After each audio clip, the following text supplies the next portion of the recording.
King's Dominion and Canada's Wonderland are both set to announce new for 2025 coasters in the near future, and these look to be two awesome large-scale additions. We will break down these two coasters and give our thoughts on them in this video. Canada's Wonderland's new coaster is heavily speculated to be a custom Premier Rides launch coaster, and with this addition, they will move into a tie with Energylandia for the second most roller coasters at any park in the world with 19. While this addition was predicted as far back as 2023 already, many people had taken the position that it would be manufactured by either Intamin, Mack Rides, or Vekoma. I think Premier Rides was an afterthought for most people when they heard it was going to be a large-scale multi-launch coaster, myself included.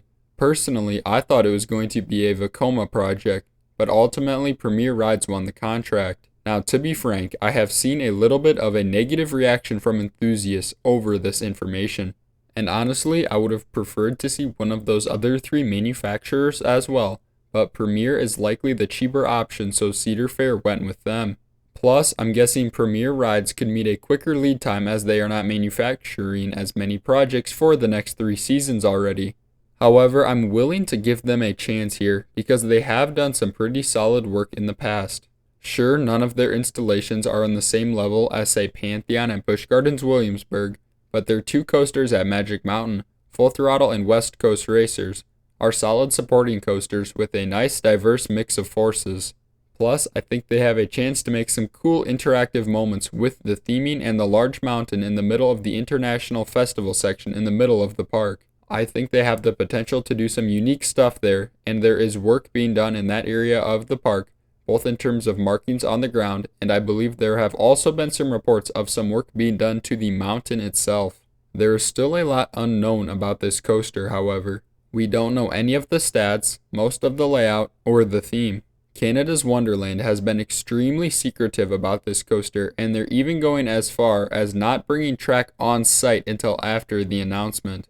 Although nobody knows the exact layout, Amusement Insiders has been marking some potential paths the coaster could take based on the footers.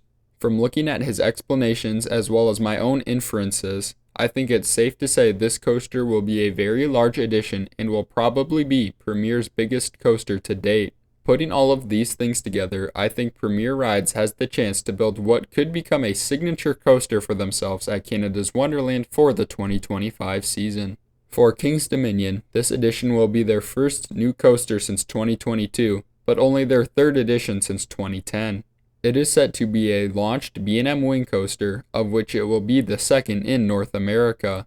Contrary to Canada's Wonderland's launch coaster, we know much more about this attraction. It will be located in between Flight of Fear, Tumbili, and Reptilian, and it will stand around 130 feet tall. I'm guessing it will reach this height on the cutback right after the launch, which hits a speed of 62 miles per hour.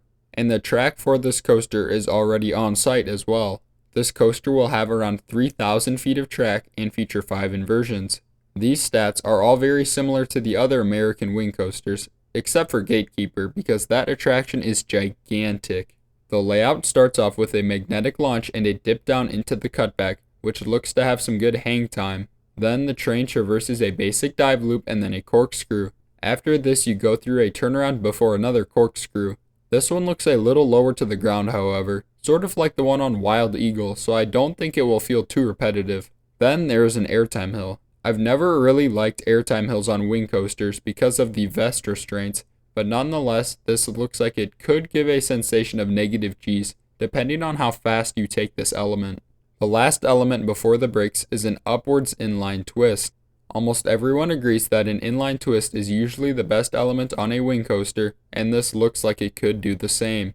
I think this could be one of the better ones as well because of the upwards trajectory of the track. This leads straight into a turn which heads into the brakes, ending the ride. This layout sort of feels like a mix of Wild Eagle at Dollywood and Thunderbird at Holiday World to me. It stays lower to the ground for the most part, but what I really hope this coaster has is the same type of pacing that Thunderbird does. The reason that attraction feels so much different from the other 3 wing coasters currently in America is because of its pacing. Whereas those 3 seem to be a bit more graceful, Thunderbird has more power and pacing, which I really enjoyed. Thunderbird's launch was actually quite punchy, and I think the cutback will be either the best or second best element, especially in the left outside seat. This coaster looks like a great addition. It should have a solid mix of inversions and forces, and of course the launch will be great.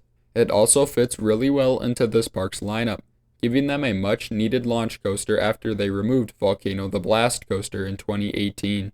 King's Dominion very much needed another supporting coaster as their lineup sort of fell off after their top two of Project 305 and Twisted Timbers. I think this coaster does just that. It won't be a world-class coaster or anything, but it does exactly what it needs to at the park. In my opinion, this is a worthy replacement for Volcano. We all know that it was one of the most beloved and well-liked coasters and had sort of a cult following. This obviously won't be as unique, but it won't have reliability problems, it will have great capacity, and it will be a big crowd pleaser. And with how unique Volcano was, this is probably the closest the park can realistically get to replicating that experience. And that will do it for this analysis video. What do you think of these two new for 2025 coasters? Let us know in the comments down below, and as always, thanks for watching.